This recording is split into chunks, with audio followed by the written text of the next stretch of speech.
আসতে হবে এবং আমরা খুব দ্রুত সময়ের মধ্যে এই শিক্ষক প্রতিনিধিদের সঙ্গে আলোচনার মাধ্যমে কিভাবে একটা সমাধান তৈরি করা যায়, কিভাবে একটা রোডম্যাপ তৈরি করা যায়, কিভাবে এই পুরো বিদ্যালয়গুলোকে একটা সিস্টেমের মধ্যে ঢুকিয়ে এই রাষ্ট্রের বঞ্চিত অবহেলিত মানুষগুলোকে একত্রিত করা যায়, তার একটা সুনির্দিষ্ট পরিকল্পনা আমরা রাষ্ট্রের পক্ষ থেকে দেখতে চাই। আমরা শিক্ষা উপদেষ্টা, আমরা সমাজ কল্যাণ উপদেষ্টা সহ সংশ্লিষ্ট সকল ব্যক্তিকে বলতে চাই, আপনারা আপনাদের কাজের প্রতি মনোযোগ দেন। আপনারা এই শিক্ষকদের রাস্তার মানুষের ভাষা বোঝার চেষ্টা করেন, একজন এই মেধাবী শিক্ষকের ভাষা বোঝার চেষ্টা করেন, একজন রিক্সাওয়ালার ভাষা বোঝার চেষ্টা করেন, একজন প্রতিবন্ধী ভাইয়ের বাবার আত্মনাদ বোঝার চেষ্টা করেন।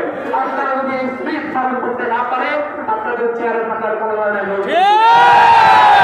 সরকারকে বিপদে ফেলতে চাই না, কিন্তু এই সরকার আমাদেরকে বিপদে রেখে আমাদের কোনো ভুলে যাবে সেরকম সরকার আমরা চাই না।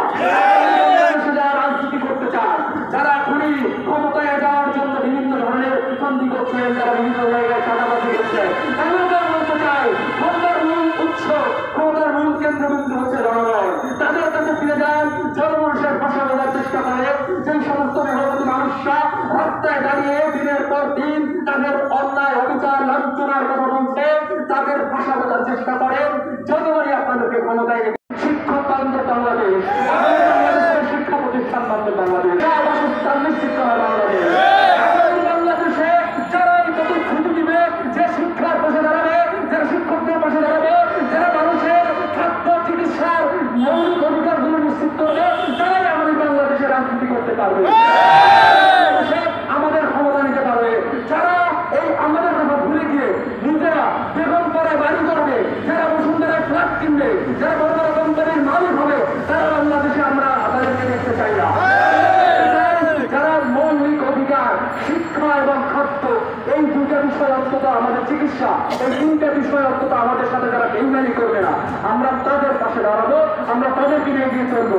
জাতীয় নাগরিক পার্টি এনসিপির পক্ষ থেকে আমরা শিক্ষকদের প্রত্যেকটা যৌক্তিক দাবি এবং ন্যায্য অধিকারের পক্ষে দাঁড়াই এবং সারা জীবন আমরা এই বঞ্চিত শিক্ষকদের পাশে লড়াই করবো।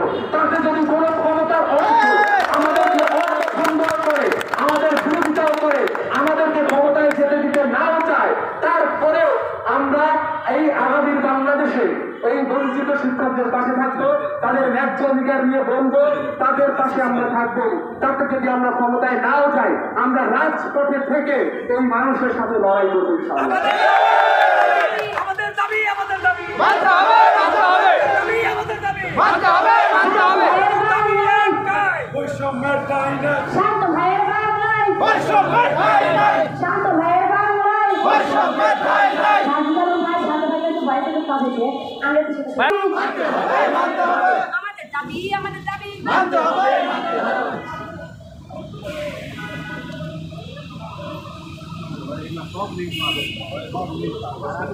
তিনি রাজপথ থেকে উঠে আসা একজন আন্দোলনকারী এবং জনমানুষের নেতা হিসেবে তিনি প্রত্যেকটা দাবির সাথে একমত পোষণ করেন। সরকারের বিভিন্ন জায়গায় শিক্ষকদের সামগ্রিক দাবিগুলো নিয়ে জাতীয় নাগরিক পার্টির পক্ষ থেকে আমরা সকল নেতৃবৃন্দ একসাথে আমরা লড়াই করবো এবং সরকারকে বলবো যেন আপনাদের দাবিগুলো তারা শোনে, সে বিষয়ে আমরা প্রতিজ্ঞাবদ্ধ ইনশাআল্লাহ।